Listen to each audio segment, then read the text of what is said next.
agora sim realmente aconteceu o efeito de zoom pulsante. Mas vamos ver agora em detalhes como é que funciona a estrutura deste efeito.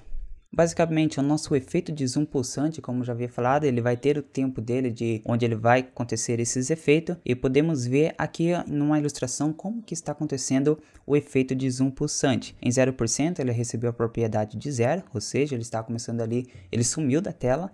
E depois em 50% ele aumentou um pouquinho do seu tamanho original, foi para 110%, que no caso eu coloquei 1.1, e depois em 75% ele diminuiu um pouquinho do seu tamanho original, e depois em 5 segundos, que é o tempo total de 100%, ele foi para o tamanho real, que é de 100%. Então basicamente isto é desta forma que nós criamos o efeito de zoom pulsante. E agora nós vamos um pouquinho além e vamos criar o efeito, continuar com o efeito de zoom pulsante, mas desta vez será ativada assim como quando nós passarmos o mouse sobre o botão. Então vamos aqui no nosso código e eu só vou tirar esse animation delay porque ele será ativado assim que eu passar o mouse sobre o nosso botão, então não vai precisar desse delay. E o que eu vou fazer também? Aqui no nosso elemento HTML eu vou criar um container, porque como nós vamos passar o mouse sobre o botão e vai ativar este efeito de zoom pulsante e ele vai começar com 0%, então ele vai sumir da tela e ele não vai ativar mais esse efeito. Então eu quero que algum elemento, ao passar o mouse sobre esse elemento, ele venha ativar sobre o nosso elemento de botão. E eu vou criar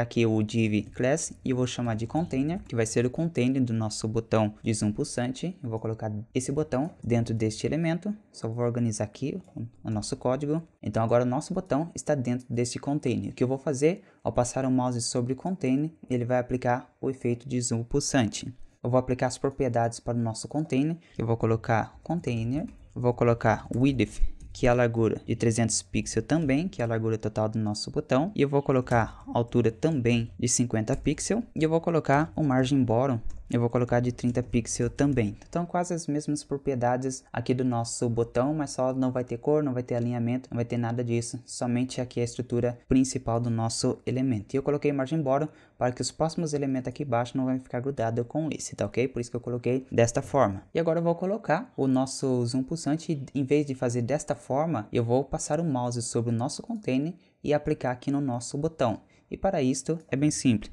Vamos colocar container, eu vou colocar hover e agora será aplicado aqui no nosso zoom pulsante. E para o nosso efeito ainda ficar mais interessante, o que eu vou fazer aqui? Eu vou colocar quanto tempo vai ficar reproduzindo este efeito. E para isso é bem simples, nós colocamos animation, iteration e vou colocar o count, que é a quantidade de vezes que vai repetir. E vou colocar infinity, porque eu quero que fique reproduzindo até que eu tire o mouse aqui do nosso botão. Então vamos dar uma olhadinha aqui no nosso navegador e para ver se realmente está funcionando o nosso efeito. Vamos atualizar a tela. Por enquanto não vai acontecer nada, mas assim que eu passar o mouse, podemos ver que agora começou o nosso efeito. E ele vai continuar desta forma até que eu tire o mouse aqui de sobre o nosso botão. Então podemos ver que ficou bastante interessante o nosso efeito, tá ok?